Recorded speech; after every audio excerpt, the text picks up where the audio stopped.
Hey guys, we are back for Hello. our second week of the Low Carb Book Club.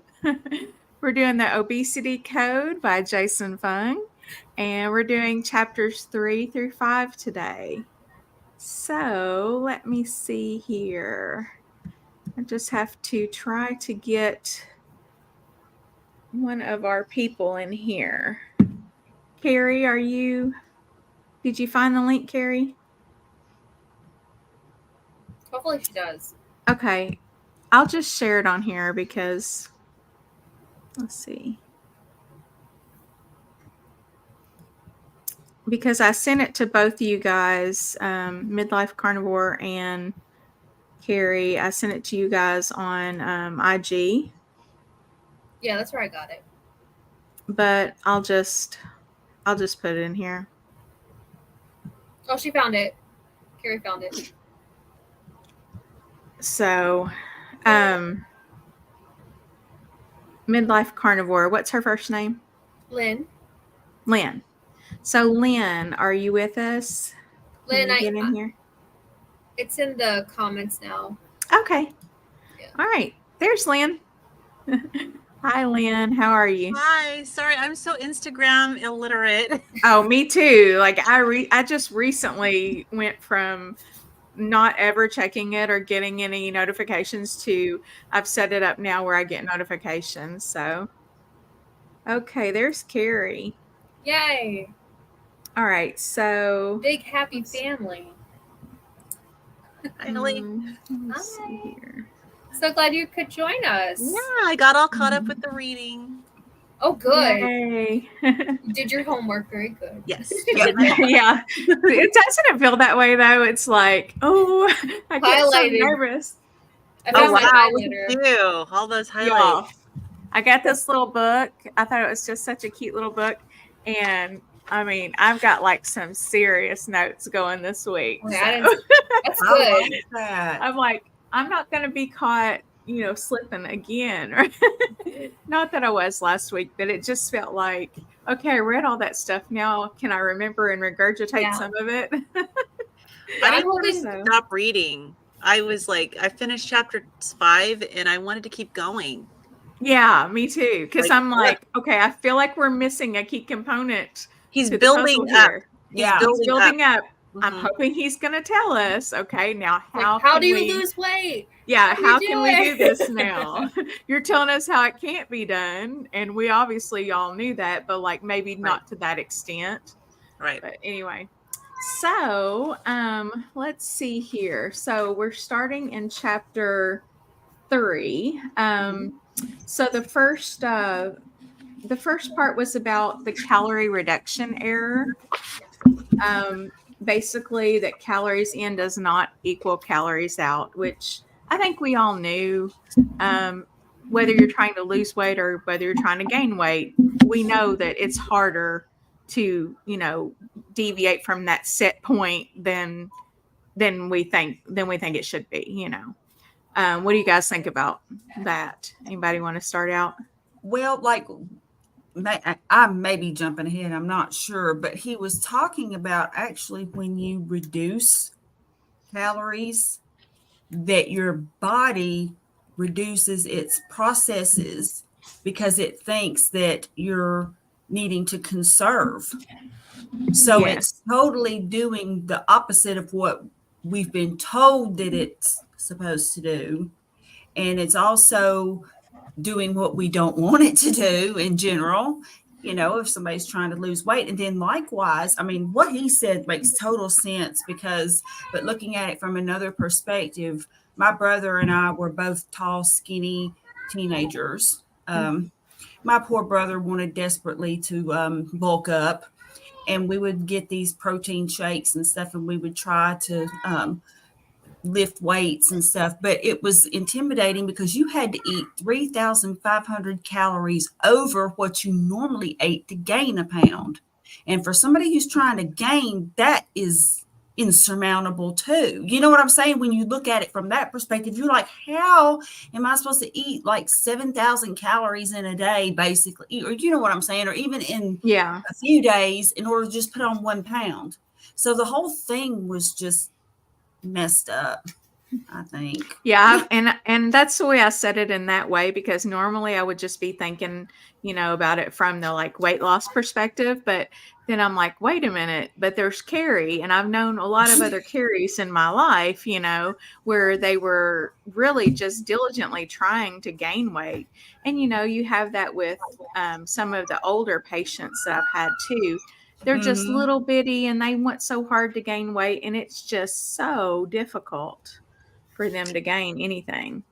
Yeah, I know. And he mentioned too, and this has definitely been my experience, that you may have kind of an initial weight loss. Yep. Yes. But then, and so, I'm sure we've all been on these diets. Unless you're underweight, you're on a different diet. But the weight loss diets, initially you're very motivated because you're seeing some results as far as weight loss, but then Mhm. it plateaus and then you gain it. And the whole thing about your metabolism adjusting and trying to compensate, it's like, I don't, did he talk about like how you end up gaining more back? Yep. Yes. He did.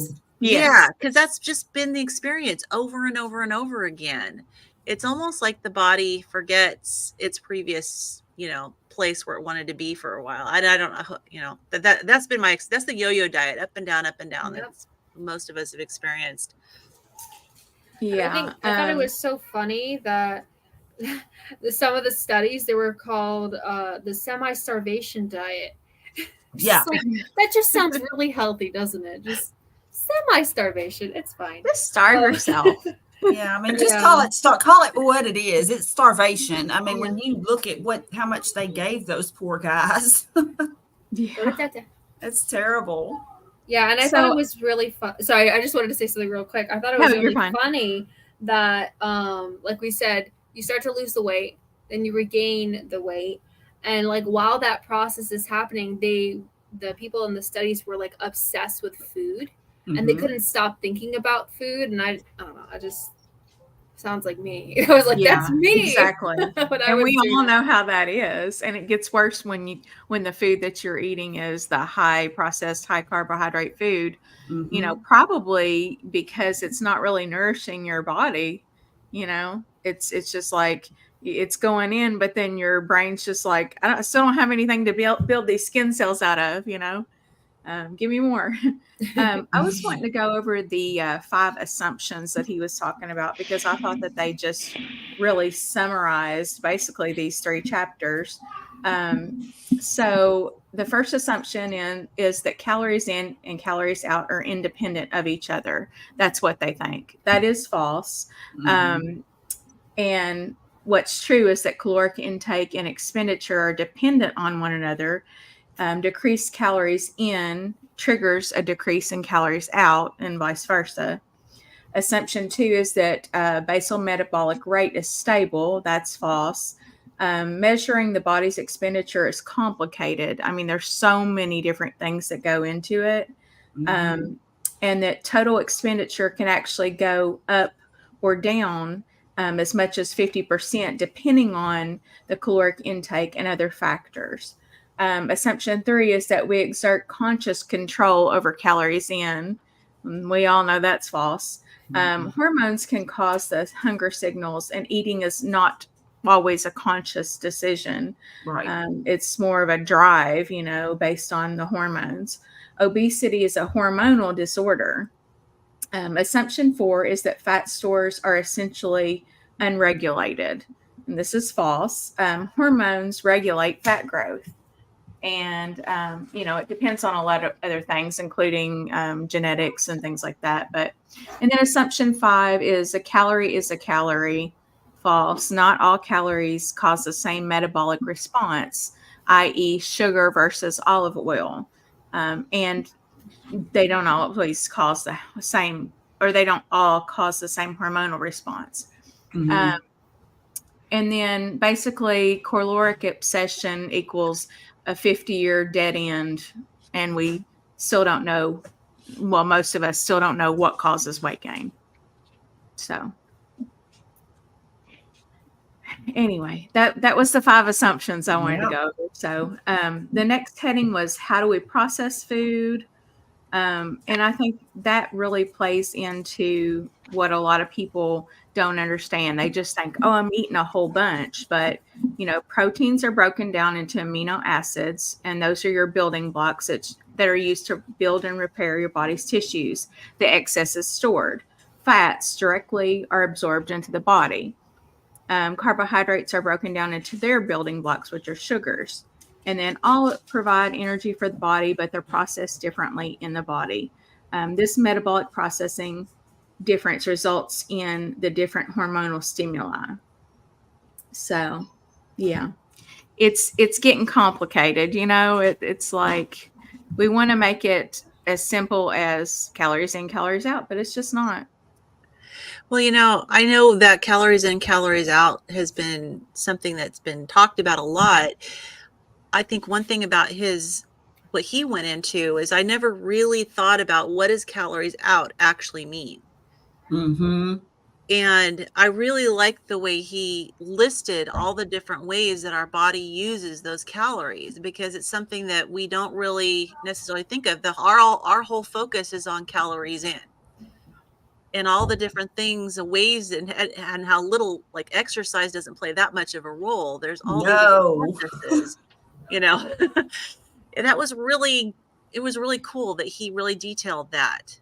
So does anybody have that open where you can read all of those ways, or do you want me to find it? Yeah, I have it. So he says total energy expenditure is the sum of basal metabolic rate, thermogenic effect of food, non-exercise activity thermogenesis, excess post-exercise oxygen consumption, and exercise. Mm-hmm. Yeah. And then, of course, right after that, he says the key point here is that total energy expenditure is not the same as exercise. So he's like really stressing the point that those other things are predominant, and then exercise is just like this little thing over. It's there, but it's not nearly as prominent as the other, the total energy expenditure. Yeah. He also said that basically 95%, I think this might have been a little further, I may be jumping ahead, but that 95% is diet and only 5% is exercise if we were to divide it out, and I would think that would be actually a pretty significant moderate exercise too. Yeah, I like this part. It was on page 38. It says, it basically was saying like all the things that calories do, like heat the body. Calories are needed to pump blood, maintain blood pressure, your brain function, moving your body, replacing your hair and nails, and it's by reducing the energy expenditure, because the body is so smart, it doesn't want to die, basically. And so your body begins to shut down in order to preserve itself, and then it implements across the board reductions in energy output. The crucial point to remember is that doing so ensures survival of the individual at a time of extreme stress. So, like thinking about what's been, I'll say it's like a programming, like that the calories in, calories out. It's like you're putting your body in such stress, and I wish they had. I wish we had more information, and they do go over the studies that prove that starvation is not a good method to losing weight. But now I'm just so glad that we know that it's all about nutrition now. And I was quite shocked to see that it said 95%, because I've heard like 80-20 before, but like this puts an even more of an emphasis on nutrition, which I really liked, because I was like, yay, that's great. That's awesome. Yeah. I don't know. It kind of makes me a little, scared too, because I'm like, gosh, if none of this is going to work, like, I don't know. I mean, I guess it's not with keto and stuff, but I just keep thinking, okay, so if I, manage to lose any weight, am I just going to gain it back? And, I guess that's why keto is so important, but I'm waiting for him to tell us the answer, Right. I'm like, the last thing that we got, from the ending off at chapter 5 was basically, your body wants to be at a certain point, but I know my set point is way higher. I mean, I feel like my current set point is way higher than it should be. And I'm like, oh, come on, give me hope, that I'm not going to my whole life be fighting, trying to stay away from my current set point, that I'm going to be able to reset that. Oh yeah. I remember so many times while trying to lose weight just with calories, like I would, just like the book said, it was like it was talking to me. It was like, you lose 20 pounds and you gain 30 back. Mm-hmm. And you lose 25 pounds and then you gain 15 back and then you gain, it's just like that constant, like, it's just. So I'm really glad that now we have like the words and the science to like explain why that happens. It's like, so we're not psychologically going, insane, or we're not having, sorry, I just get angry and then I don't know what to say and then I blank. So does anybody want to like summarize any of the studies, particularly the one that he said was most important? And I may be skipping ahead too. Let's see. It's hard to remember exactly what chapter everything was in. I did highlight that, so I'm going to find it. Unless someone finds it first, please go ahead. Well, the semi-starvation study is like page 36. Mm-hmm. Okay. Oops.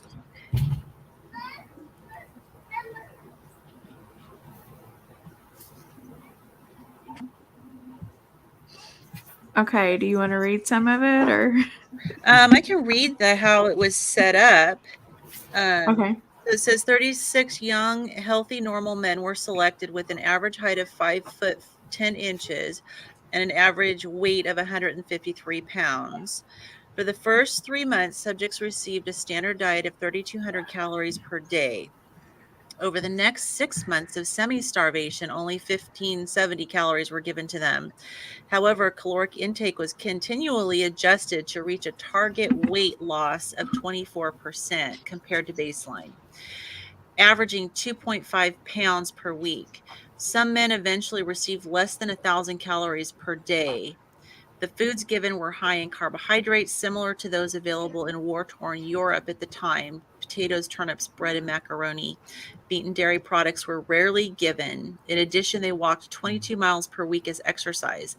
Following this calorie reduction phase, their calories were gradually increased over 3 months of rehabilitation. Expected caloric expenditure was 3,009 calories per day. So that's the setup of it, which was interesting. That it just goes to show the human body, because each one of them, they had to adjust their calories to achieve that goal. I thought it was kind of cool that they set a goal of a certain percentage of weight loss, because that allowed them to see how each individual, it took different caloric, they were all pretty much similar. It's probably a build, but took different caloric intake for each person, so it shows that there's more going on than just the calories. Mm-hmm. Exactly. I found the other study. It was called, in 2006, it was the Women's Health Initiative Dietary Modification Trial, and that was the one that was the most important dietary study ever done. Their intervention was to reduce dietary fat, cut down to 20% of daily calories, increase their vegetable and fruit intake to 5 servings per day and grades to 6 servings. And they were encouraged to increase exercise. The control group was instructed to eat as they normally did.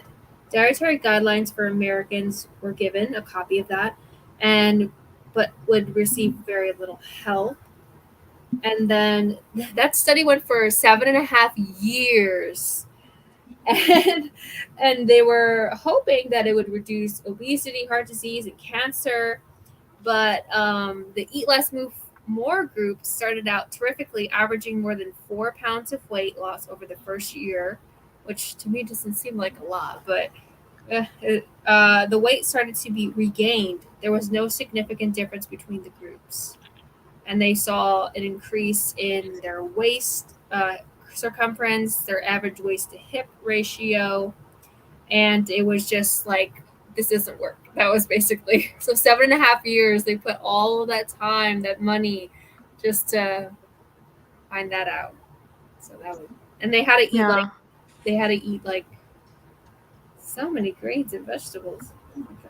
Oh yeah, it goes into the, let's see, fat as a percentage of calories decreased from 38.8% to 29.8, and then carbohydrates increased from 44.5 to 52.7, and the women increased their daily physical activity by 14%, and then the control group just continued just doing what they were doing. And then it said by 2 years out, basically, they were back to square one. They had regained it all. And then probably even higher, I'm sure. But yeah. What I really appreciate about Dr. Fung is that he, like we were saying in the beginning, he really is building a case for this, because not everybody is going to be ready to hear that calories in, calorie out, and that heavily exercising does not equal weight loss. And so I appreciate that he's taking the time to not only demonstrate these studies that show that, but also like break it down, make it easy to like understand, because sometimes studies can be a little difficult if you're not used to reading them, so I thought that was really nice. That's why part of the reason why I really like this book so far. What do you think, Bubba? Well, I just kind of sitting here listening and what everybody's having to say, and one thing I don't like about when you're reading all these studies and stuff, we're all individuals, and really you need to be tracking what you're doing to find out what's going to work for your own body. You really don't have any control over what those people are doing, right? So we're all individuals. So yeah, years ago, probably about 8-9 years ago, I was doing this. I was back training again. I was training really heavy, and my weight had got up, and I had a goal that I was going to lose 100 pounds. And what happened was I went on a keto-based diet. Okay. I had lost 11 inches off my stomach. So I was down 70 pounds. So my doctor said that I probably put 30 pounds of muscle back on, but I'd actually lost 110 pounds of fat. So all I pretty much did was I just cut all my high glycemic index carbs out. And then I established a friendship with a Scott Mendelson out of LA. Do you know who he is? Any idea? No. Well, he had the world bench press record at 1,025 pounds. So he started working with me and my son, and I had a goal to get down to basically the 275 pound mark and bench 500 pounds in a suit. So what happened was he actually changed my diet, and 4 to 5 times a week we'd go on Skype and I'd video everything I was doing in the gym, and he just literally kicked my ass like hard, especially with the cardio and stuff like that. But he changed my diet and introduced things like steel cut oats and stuff like in my food group. And what do you think happened? My weight loss stopped. Yep. Yeah, and that's why I don't understand why so many people in that community, especially like the big exercise community, the gym people, why they still think that. Like, they've had so much experience with this over the years, and they still all think that, calories in equals calories out. It's wild to me. Yeah, I get comments on my channel all the time, people telling me you need to eat more, you need to eat less, and it's like that's still such a prevalent idea that people have. Well, what it is you're in control of your own body. So And I know this time I've been doing all this stuff. I've been neglectful of this, but you really need to document everything you're doing. If there's a goal is actually weight loss, or is your goal actually being healthier, right? So you don't really have to get technically too much to know that if you're having a high glycemic index carbs in your diet, that you're going to store fat. I mean, it's just simple. And also you can get into things like, okay, how am I eating my meals? The order am I eating my meals, or the order of the foods in my meals that I'm eating? Are you ensuring that you got enough fat and protein in that meal to actually slow down the absorption of your carbohydrates, right? So I think it breaks right down to, it was at the eicosanoid level of insulin, the actual pre-hormonal level of it, right? So there's a lot of things to it that get really quite technical. And I was watching one of his videos the other day, and he was going over a study in Japan where, because they eat a lot of high glycemic index carbs with rice, right? And they couldn't figure out why people weren't gaining weight or becoming obese. Well, the reason being is because they eat a lot of pickled food. There's a lot of vinegar, right, mixed with their rice and their food with every meal. And it was slowing the absorption rate by, I think it was about 50%. So it's controlling your insulin spikes, right? So there's a lot of things to it. And again, everybody's different, right? So if it's, I don't know, I think sometimes there's a little bit too much of an emphasis on studies on what things work, because you may not actually fit in that category. That is true. However, the whole prevalent theory about the calories in, calories out, and you have to exercise, that it's a matter of self-control and gluttony. When you have a study like this that shows that that premise cannot be true, even though there's all these individuals that are in the study. So you would have outliers, as you do with anything. You can't pigeonhole everybody. However, it's like when they make the blanket statement about, yeah, it's calories in, calories out, all you have to do is just use more than you consume. Well, this study just proves that that isn't true. Mm-hmm. So it's not, we're not talking about you versus me versus Ellie. You know, it's not that. It's in general as a rule. The whole premise about the calories in, calories out is not valid, as that study showed. Yeah. No, that's true. But the thing is, if you're consuming bad calories, right, that's basically what it is. If you're consuming shit food, you're going to have issues. Well, it was basically, but what this study was doing was mimicking what the guidelines say are healthy foods. Now you got to remember that that's them's fighting words for some people, because what we eat is considered very unhealthy to the vast majority of people out there, and certainly to the governing bodies. So according to this study, what the governing bodies say is healthy, which is carby, low-fat food, is not healthy. It does not promote weight loss, and the whole calories in, calories out thing is debunked. I mean, that's what that study says. Yeah. I think there were like 3 different studies in there that basically all led to the same thing. And I don't think that was the result they were looking for, considering one of the people that did the studies was Ansel Keys. And we all know about him.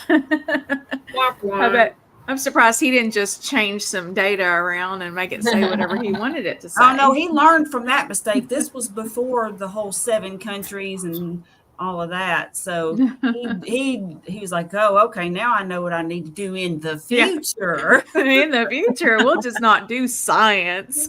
Yeah. We'll just make it say whatever we want it to say.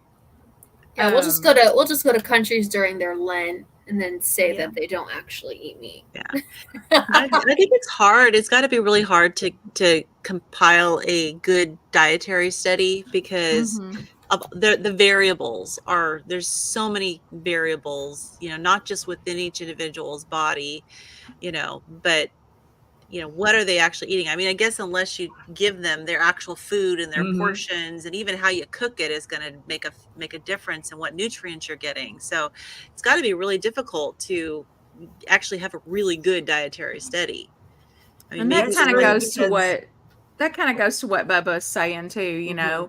Like, we just can't pay attention to the studies. Like, it's great that these studies go along with what we think and that he's using these as examples, but when it comes right down to it, the dietary studies are just not that great. Now, wasn't there one that in here that I don't remember the page they did with inmates? Oh yeah, I was just yeah. That one might be a little easier to control. Yeah, because they're a lot easier. Fed, and they can control their every, all their movement and stuff. But what that person did to their body and what condition their body was in up to the point of incarceration is still going to impact how their body responds to different foods. Well, you want to know about diets about inmates? Yes. I worked in corrections for 9 years, and I saw lots of people come in, whether they're addicted to meth or coke or heroin or you name it. A lot of guys coming in, and all of a sudden they'd be gaining weight, and the food they ate was actual garbage. High fat, high carbohydrates. The stuff they got on canteens was really garbage. It's quite amazing how resilient some of them were, but what they would do is they'd stockpile things like eggs and oatmeal and fruits and things like that, and you give a body a little bit of nutrition, it goes a long way, even if it's the wrong stuff. Does that make sense? Well, I mean, it's better for them than the heroin or the cocaine. Yeah. Well, yeah, but basically, when somebody goes on a run on when they're suffering from substances like that, they just stop consuming food. Right. Right. And then someone who's, say, suffering from alcohol issues, or they've stopped consuming food, but they're actually getting an excessive amount of sugar in the alcohol that they're drinking, along with the actual alcohol itself, which is causing issues with like fatty liver tissue and stuff, right? So, and not only that, then you've got so many people that are, they've got tuberculosis, Hep A, B, C, HIV. There's all sorts of things that are going on with those guys as far as their health goes, right? Yeah. And a lot of them are really a lot younger too. I feel like they their metabolisms are probably a lot faster to begin with. The only, it's not my experience, but my husband, he worked at a jail for a couple of years, and he actually worked in the kitchen with the inmates. So it wasn't prison, but and I like help. They would come in and they would be able to make meals in order to get some time off of their, work it off, get some time off of their sentences. And I remember my husband and also our roommate they both worked there, and they would come home and they would just like be shaking their heads talking about the food, and the way they described it was like comparable to like dog food. Like, it would come in these vats, and it was just a lot of processed foods, muffins and cookies and oatmeal, but it's just, that was something that I remembered. So they're definitely not eating that great, at least where I am. Yeah. Actually, the food as far as the institutions up here compared to the States is far better, because we don't have this for-profit thing happening with institutions, right?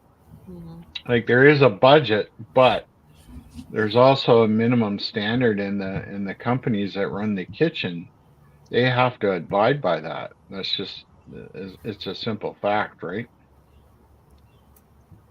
Yeah.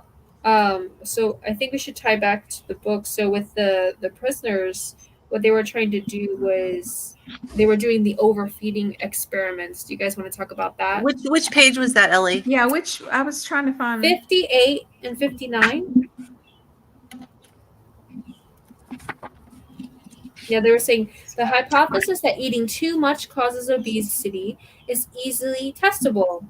Dr. Ethan Sims, that's a little dark for me. He would he would try to force mice to gain weight. Despite ample food, the mice ate only enough to be full. No inducement could get them to eat. They would not become obese. Force feeding the mice caused an increase in their metabolism, so once again, no weight was gained. Um, he asked a brilliant question: could he make humans deliberately gain weight? This question, so deceptively simple, had never been experimentally answered. After all, we already thought we knew the answer. Of course, it would lead to it. But, and then that's where they tried to. So they had prisoners eat about 4,000 calories, and physical activity was strictly controlled. Their weight initially rose and stabilized. At first, they had been happy to increase their caloric intake. As their weight started to increase, they found it more and more difficult to overeat, and some dropped out of the study. Some were eating upwards of 10,000 calories per day. That's crazy. Yeah, I could not imagine eating that much. And they eventually gained 20% to 25% of their original body weight, actually much less than caloric theory predicted. So, what do you think about that? It just proves that, the energy expenditure raises to go along with the caloric intake. Your body wants to reach an equilibrium. It wants to reach homeostasis. That $4 word we learned back in first grade, second grade. I don't know. It's the opposite of that semi-starvation study where people, all they could think about was food when they weren't getting enough, whereas these people were getting too much and they were like didn't want the food anymore. Mm-hmm. It makes me wonder if this is why, the steak and butter gal. It makes me wonder if this is why their whole little theory that they have about priming works, because we are so, like, most of us women have just been nutritionally, like, starving ourselves for years. And so it's almost like you have to get back up to that point to where you're like, okay, this is where you're supposed to be, before your body will say, oh, okay, relax and let go of a little bit. It's starting to make more sense to me. I like to theorize about stuff and, just apply it to myself. And that makes sense to me. Well, I know that when I used to really restrict like crazy, then when I was done, I wouldn't turn to good food. I'd go pig out on the bad stuff. Oh yeah. So it'd be interesting to see what our bodies would do if we, after being really restrictive, if we actually turned to some really good quality food. Because I know that I'm sure I completely messed myself up. In my 20s, I was eating for a period of time, I was eating somewhere between 500 and 800 calories a day. Oh my goodness. Well, I'd got PCOS and I was gaining lots of weight. And even with that, I wasn't really losing weight. And, then when I quit eating like that, I was eating garbage. So, the weight just kept piling on. So, I wish I had known then what I know now. And that all ties back to the fact that, weight loss or weight gain is tightly regulated by hormones, Mm-hmm. Mm-hmm. And think about this with appetite too. Like if you deprive yourself, or let's pretend that you're invited to dinner and, it's going to be a fabulous dinner. Or at least I know that what I would do is I would save up, so to speak. So I wouldn't eat anything that day. so that I would be really hungry for that good meal that I was going to have that evening. So and then I guess what I'm trying to say is that the body doesn't, it's like you would think that if you were just able to control it yourself without these urges and everything, but your body knows that you're hungry, you hadn't eaten anything that day, and you need some nutrition, and so you're hungry for that. And that's just not something that the average person can really, especially if you just do this over and over, you're not going to be able to control it. And that leads back, of course, to the thing about going back and eating other things, and then you'll eat whatever is there. If you've got cookies, you'll eat that. If you just whatever is there, you might even hop in the car and go get something. So, yeah, it's interesting too, though, because I know that, we can turn off our hunger signal if we just write it out. It takes about an hour. I think if you're hungry and you just ignore it, after about an hour, you won't feel hungry anymore. I don't even think it's an hour. I felt like it was a shorter period. Like I thought it was like 15 or 20 minutes or something. Do you all remember that? And I'm wondering if that's individual too. If it might be individual. True. But it's interesting that we can actually ignore our signals, which is a hormonal signal. We can ignore it and it'll go away. Yeah. Okay, so I want to kind of go back to chapter 4 because we kind of skipped ahead a little bit. But chapter 4, the headings basically were the exercise myth. Basically, that was where increased exercise did not translate to lower rates of obesity. Several areas, including Kentucky, where I live, increased their rates by Herculean efforts in recent years, but had not reduced obesity at all. Whether physical activity increases or decreases, there was virtually no relationship to the rates of obesity, and including childhood obesity, which is interesting considering everyone's always saying, oh, yeah, the kids are so obese now because they're playing video games all day and they're not outside running around. And, I bought into that too. We all but did. It says the lack of exercise is not the cause of the obesity epidemic. And then calories out.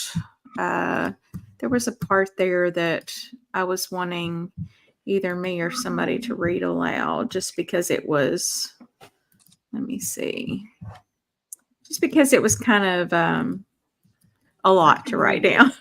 Yeah, if you don't care.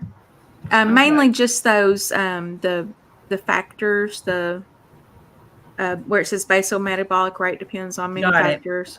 Okay. Basal metabolic rate depends on many factors, including genetics, gender. Basal metabolic rate is generally higher in men. Age. Basal metabolic rate is generally dropping with age. Weight. Basal metabolic rate generally increases with muscle mass. Height. Basal metabolic rate generally increases with height. Diet. Overfeeding or underfeeding. Body temperature. External temperature, heating or cooling of the body, and order function. So you want me? I can continue if you want me to. I was just going to add that total energy expenditure is not the same as exercise, which we had mentioned before, and that the moderate walking was noted. 45 minutes a day wouldn't even equal 5% of the basal metabolic rate. So that shows you, like, you can't just, we've probably all had those friends that are like, oh, I can eat anything, I'm an aerobics teacher. That's not actually true. It's probably a lot your genetics and lots of different other factors that are in there too.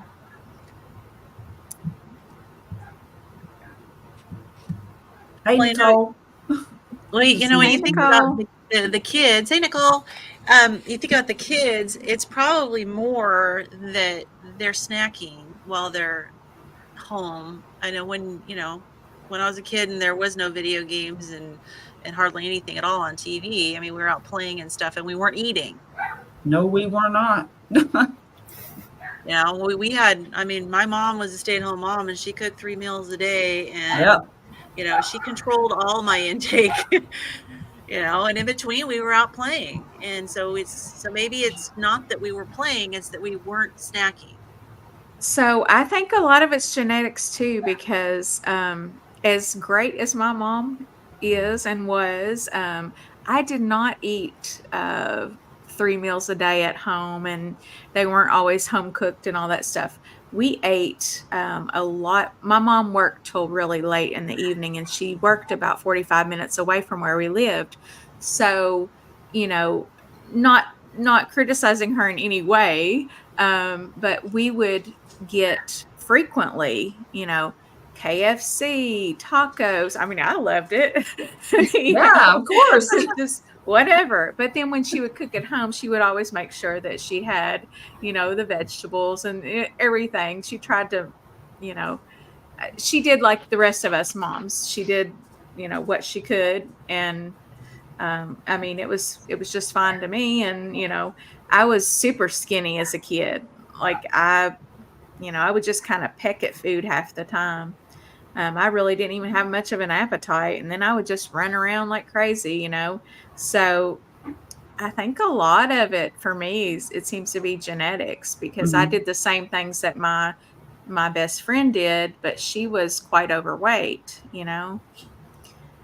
So it's just so complicated. It's weird because it was kind of the opposite in our family, because my parents were very, very small, thin. I mean, they were older, they grew up in the Depression era, but they were very, very slender.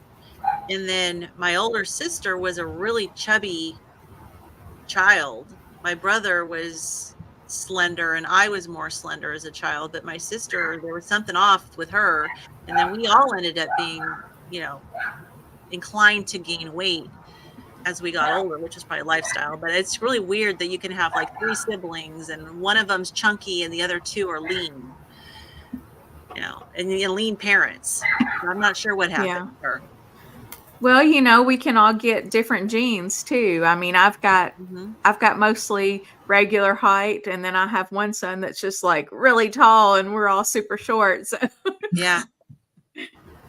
I had done one of those, and I don't know how valid it is, but I had done one of those. Oh, like hey, I Nicole. hey, Nicole. She said I did like my DNA test, and then so I got my ethnicity background, and then I took those results, like all the genomes and stuff like that, genotypes, and then I put those into another site where it would basically look at your genes and then say if you're more susceptible to this or that. Like, was it Genetic Genie?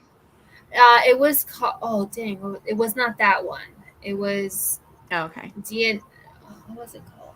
I'm sorry. I did Genetic Genie. That's why I was asking. Yeah, it was one of those for sure. I actually made a video about it on my channel, but it was so funny because it was saying that for me in particular, that I am someone that wouldn't go towards sweet foods. I'm not someone who would be overweight. I'm not somebody, but it did say that I would smoke cigarettes and drink alcohol, which I don't do either of those. So it's like, so I think it's like environmental factors as well, but it did mention that there was a gene for overeating and obesity and stuff like that. I don't remember because that was so long ago when I recorded that video, but apparently it's out there. So I think it's your genes and your environmental factors that play into how you're going to end up, because obviously I wasn't a chain smoker. My mom and my dad were, but I was in school, they taught me like about the dangers of that. And so I actually ended up hating cigarettes, and I still do to this day, and things like that. And so I would like throw away my mom's cigarettes and stuff like that. So I think that's the environmental factor, but I possibly could have like that addictive gene that would find myself wanting to smoke cigarettes. So maybe there is something like that for overeating as well, and obesity.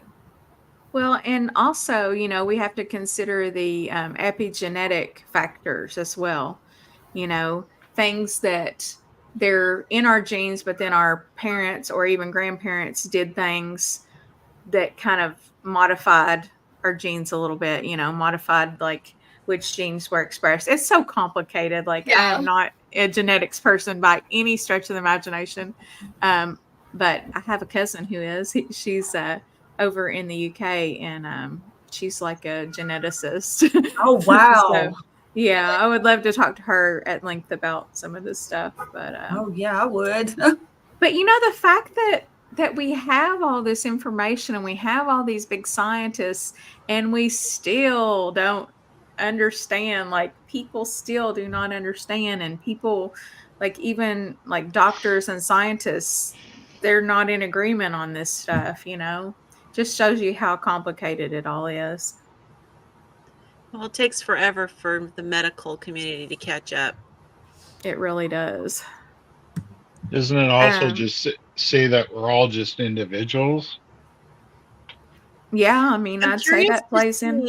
I'm curious to see, though, if he brings up, and I haven't really listened to him or I haven't read the rest of his book, but I'm curious to see if he brings up what commonalities he brings up. Yeah. As far as how our bodies actually function. Because I know that in general, our bodies do function the same. We have the same, right, organs and blood systems and all that. Yeah, hormones.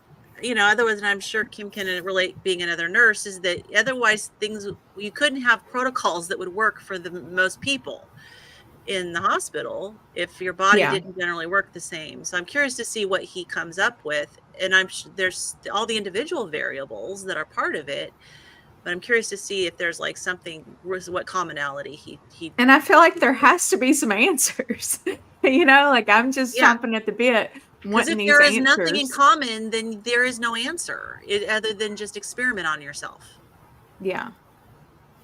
I'm thinking that because the cover, it says why intermittent fasting is the key to controlling your weight. I think that's going to come into play later. I don't know anything about Dr. Fung. I was gonna say there has to be something to do with fasting because like that's his thing, does he like the keto diet? Yeah.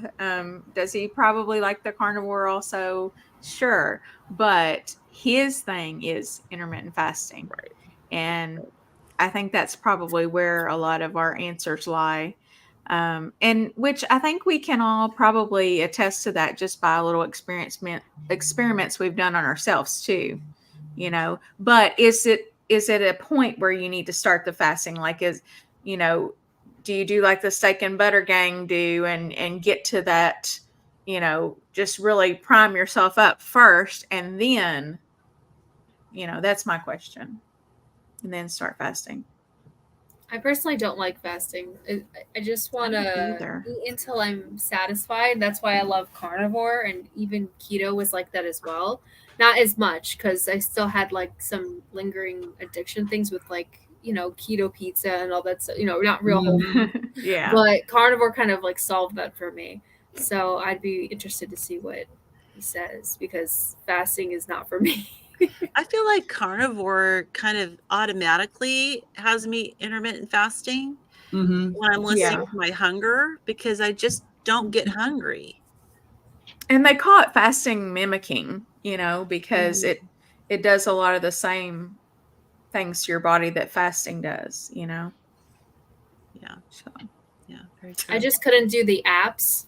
I would just like stare and be like, okay, I have 1 hour left and then I can eat. And I would just like cry to myself, please let me eat. That was bad. Have any of you ever tried to do a 3-day fast or anything like that? No, just the sardine fast, which is not actually a fast because you're eating. Yeah. But I tried and I didn't make it past the second day, but that was not before. I wasn't doing carnivore back then. And it day 2 was brutal. Yeah, I'm sure. I learned about intermittent fasting before I learned about carnivore because I was following. Are you guys familiar with Dr. Mindy Pelz? I'm not. She's amazing. Vaguely, yeah. She's amazing. But I was following her, and she really focuses a lot on women, and she has a book about, getting women through menopause and how utilizing intermittent fasting. But I started learning about it from her, and it was she actually did a podcast with Paul Saladino, and that's how I learned about carnivore. But yeah, so I don't know how it would be doing a longer fast on carnivore. I haven't even tried yet. I've done 24-hour fasts like a lot, but not even really trying. Just usually it would be when I worked third shift and I was working and just busy working, not really eating, and then I was sleeping, and then I would wake up and I'd have to go do something real quick, and then it was kind of like, oh, I haven't eaten in 24 hours, and I feel like that was good for my body, but I don't like to fast intentionally unless my body's going for it, I think that with carnivore, a lot of times you fast just not even trying because you're just not hungry. But if you are hungry, I think that you should eat. That's just my opinion, but we'll see what Dr. Fung has to say about it, I'm sure. I have a feeling I kind of know what I've been exposed to some of his stuff. Like he has a blog and stuff that I had read, like back when I first started researching like low carb and stuff. He was one of the first doctors that I had found, along with like Michael Eads. But I'm not sure if that's going to be like the main premise of this book or not. But I'm thinking he's going to be talking about insulin and the role that it plays. Because I know he's a nephrologist, and most people who have kidney problems, type 2 diabetes is the main cause of that. So I'm thinking that insulin, and I have not read ahead. Matter of fact, I'm just going to fess up. I finished the last chapter about 5 minutes before I log on. So me too, because I listened to it 3 times. I listened to it the first time, just kind of like get a general idea. Then I listen to it again and try to pay a little bit more attention. And then the third time I take notes, but I only got notes on chapters 3 and 4 because I'm like running out of time. So I had to put it on speed up, I put it on like 1.5. Well, at the end of chapter 5, he left us hanging, asking what is leptin resistance. And I had never heard of leptin resistance before. I know. It's like, what in the world? You can have resistance to all your hormones or what? Well, yeah. Well, that's a really valid question, because it is another hormone. And if we have resistance to it, how many other hormones could we have resistance to? Exactly. Well, does anybody have anything else to add? We're right at an hour, and I'm very proud of us. We did it. We did it. I got a question. I'm glad we picked this book, and I'm glad you asked me to join in, because this has been really informative, and I've enjoyed talking about it, and it makes me think. It really makes me think when I bounce it off of you guys too, and y'all tell what you got from the book, and I'm like, oh yeah, like I had almost totally forgot that part, and you pointed out. So, Bubba, go ahead. Sorry. Okay, my question is, when you're talking about young people and being obese and stuff like that, and what was kind of me sitting back here, as I'm listening, I'm thinking, I'm just wondering if there's any studies done on cortisol levels and stuff when people are addicted to their cell phones and playing video games and stuff like that. What relationship it's got to do with obesity, or even the opposite direction.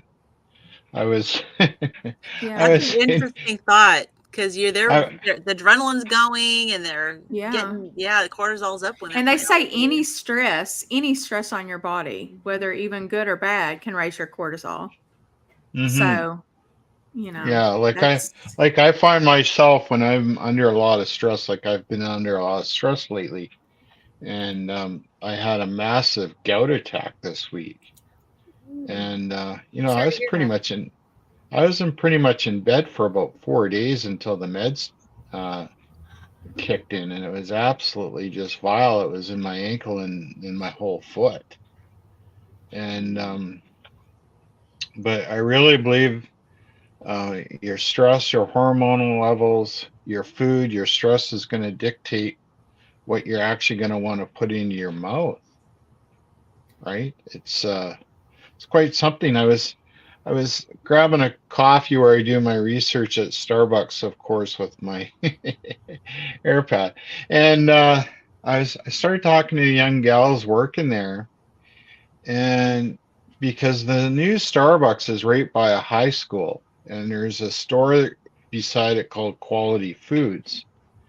And the one thing I've noticed, which I find extremely disturbing, if you go in about 7:30, 8 o'clock in the morning, there's a massive lineup of high school students pounding energy drinks for their breakfast.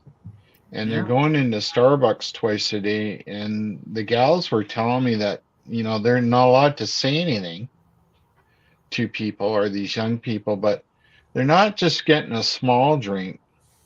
They're getting like $7 drinks here that are just loaded with sugar. Yeah, upwards of like 1,000 calories. And they admit that it's their breakfast and their parents are dropping them off there. It totally blows my mind. I mean, one gal and their was parents actually, are probably drinking them too, honestly. Like I well, was. yeah, probably. One gal actually told me there's some lady who brings like her 2-year-old, 2.5-year-old, orders an espresso and puts some of the espresso in a cup of ice and gives it to her 2-year-old. Oh my God. Yes. Espresso? Oh my gosh. So you would think that could like kill a child. They are actually like absolutely, they were telling me these stories, and it was absolutely, I was just stunned. So I'm wondering, the stuff that's going on now, what is going to happen to these young people in 10 to 20 years? I mean, what's going on with these flipping parents? I just don't and what get the it. parents are eating, because when they're even like when the mother is even expecting the baby, I don't, because they think that vegetarianism is good for them, so they're not eating the fats and stuff like that, and so all of that combined, man, it's no wonder that some of these kids, well, a lot of these kids are just born. I mean, they're already at a deficit, and it's sad. When I got home today, and I started watching this thing on YouTube, and it's a fellow by the name of Martins Licis, and I guess you don't know who he is. He won the World's Strongest Man contest a couple times, and he's doing this video series where he goes around the world to document different strength things from history, like that are local to the culture and whatnot. And today's was a stone lifting out of Japan, which I didn't even know existed. My kids are half Japanese, and I'm watching this, and Martins actually lifted the stone, put it on his shoulder. I think it was either 100. I think it was 180 kilograms. So it's about 420 pounds. And this stone had an engraving on it. When it was lifted, it was 150 years ago. And he said, whoever lifted this stone 150 years ago must have been absolute freak. So my son watches the video. We're discussing it. And I said to him, I say, you know what that says to me? He goes, what? I said, somebody naturally can't do that unless you're an absolute freak. So it says to me that the quality of food that they were eating at that time had to have been so superior than what we're eating today to have that type of strength. I think that's really a huge key with everything that's going on, is not just the carbohydrates, but actually really the quality of the food that's really being grown and what we're consuming. Yeah. Well, I use a body composition scale, and I've gained 17 pounds of, I think it's 17 pounds of muscle. and that's not working out. And I've actually gained 1 pound and 1.2 pounds of bone as well. Wow. And that's So, just Lynn, how does food. that work? I'm sorry to interrupt, but how does that actually work? Because I have one of those, and I just don't get it. Like, There's an how app. There's an app that comes with it. Did you download the app? Yeah, I mean, I have it, and it says what it says, but I'm like, how does it know that? Like, Yeah, I exactly. don't Like, how know. does how does it it really know that? Well, It seems like, is it really accurate? you know, I mean, I can't say 100% how accurate it is, although I did. There was a while where I actually, long before I was carnivore, I went to I was considering having gastric bypass surgery. I mean, my highest weight was 347 pounds, and I just broke below 300 few weeks ago, so that's good. But yay. I was considering having gastric bypass surgery, and they had the body composition scales there, and it's the electrodes on the bottom, and so they use them in these bariatric clinics, and it's the same, electrodes on the scale that they go through and they do something. I mean, we're all electric, so I guess it can maybe send this signal through your body, and it can detect based on feedback, kind of like an ultrasound, right? It sends out sound waves, and it can different tissues reflect Or it kind of like the pulse ox. Only it uses the little red light, but right. So I mean, it's probably more of an electromagnetic type thing, where it just different tissues maybe send back different signals depending on their composition. That would be my guess. I always wondered too about the hydration part of it. Like, I'll use it right after I get out of the shower sometimes. And so my feet are actually wet on the bottom. So I'm like, does it think I'm more hydrated today? No, you got to do it with dry, bare feet. And, certain metrics, it only gives you a percentage. So I don't really pay too much close attention to that as much, unless it's real extreme, because it's going to fluctuate as your other metrics fluctuate. But yeah, so it's just the thing is that protein and the fat that I'm eating now is the building blocks for that muscle and bone. And I mean, I'm 55, so I want to gain bone. I don't want to end up with osteoporosis, and my medical condition makes me at a higher risk for that. Yeah, so the food quality of the food is really important. So it's everything, really. Getting stronger without working out. Yeah, same. And am I the only one who never really thought about it this way? Like, my mom would always tell me, you are what you eat, and if you eat sugar, you're going to feel awful and all this other stuff. And I never thought about it this way until I heard, I guess it was Dr. Berry, say that, your skin is literally made of the building blocks that you give it by what you eat. I didn't think of it that way. I was just like, oh, my body's just going to take whatever crap I give it, and I'm going to grow, but that's literally what you're made of. It just blows my mind. Yeah. I don't know. I guess I just didn't understand what that did. Yeah, the book, you read earlier, breaks down the food groups and what they actually break down to, and those are the building blocks of our body. All right. Isn't this all just common sense? I don't know about that, Bubba. Well, if you look out in the world, no, because common sense is not common. Common sense is not common. Well, I think we need to wrap up, guys. So we'll meet our time and everything. Not go over too much. And I've got to leave to take my boys to their lessons here in a few minutes, anyway. But everybody, go around real quick, and you want to say a little something about where you're at and who you are, and just maybe a 10-second blurb. Sure. Bubba. So I gotta go first, so I have to wake up now. Oh damn. Well, I'm just me. It's just I'm just here trying to put the positive out for people. I'm gonna be like I think you watched my video this morning, didn't you, Kim? Yes, I commented on it. Yeah, I'm going to be making some changes. I think that the diet's important, but I'm a lot more focused on the mental aspect on my journey and how people need to improve, because there's not much sense going forward if you don't correct those poor behaviors, because you're just going to go back. I know that from personal experience, but you got to start somewhere. So the diet is a good place to start, but we got to take care of all aspects of our health. That's about it. Yeah, agree. All right, Ellie? Sure. I'm Ellie, and I run a channel called Nourishment Redacted.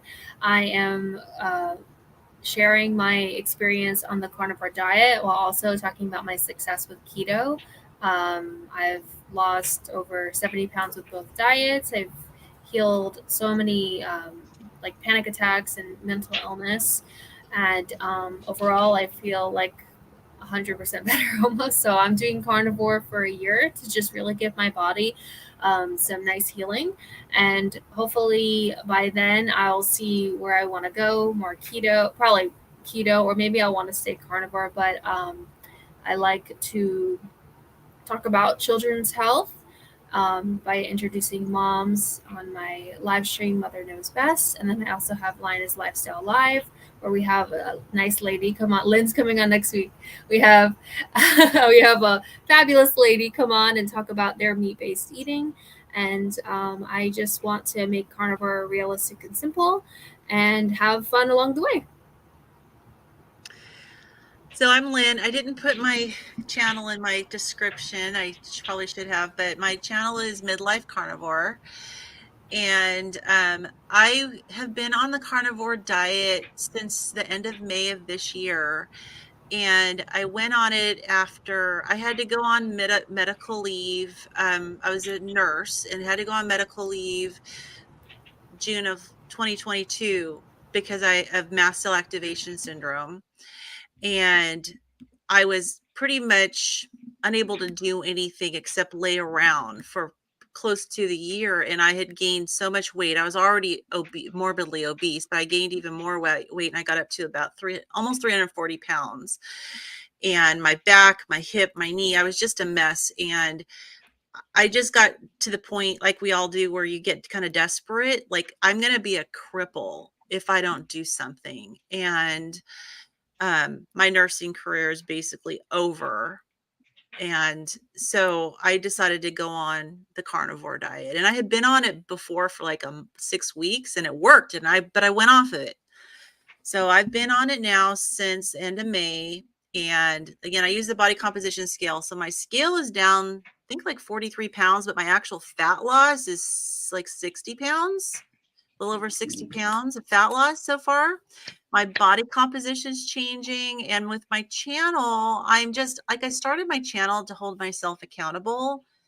I had no clue whether anybody would subscribe. So I'm so grateful for the people who subscribed. And it's just been really motivating. The amazing feedback and the encouragement of the carnivore community just blows me away. And so I'm always so happy to meet other carnivores and find them very inspiring. And it's just so healing. I don't know yet. I found that I'm less reactive with my mast cell activation syndrome. So I think that the carnivore diet is helping. It's just a slow thing when it comes to that condition. So. Okay. Well, okay, I guess Carrie. it's me. Yep. All right. My channel is at My Metamorphosis, all one word. And I know it's kind of a long word, but it's worth the effort. My channel is to encourage anybody who suffers or has suffered from anxiety, and it's just been a part of their life, to know that it doesn't have to be that way, that it doesn't have to stay there. I had started low carb in 2015 because I wanted to sort of head diabetes off at the pass. So I was not diabetic, but I saw how it affected my mother.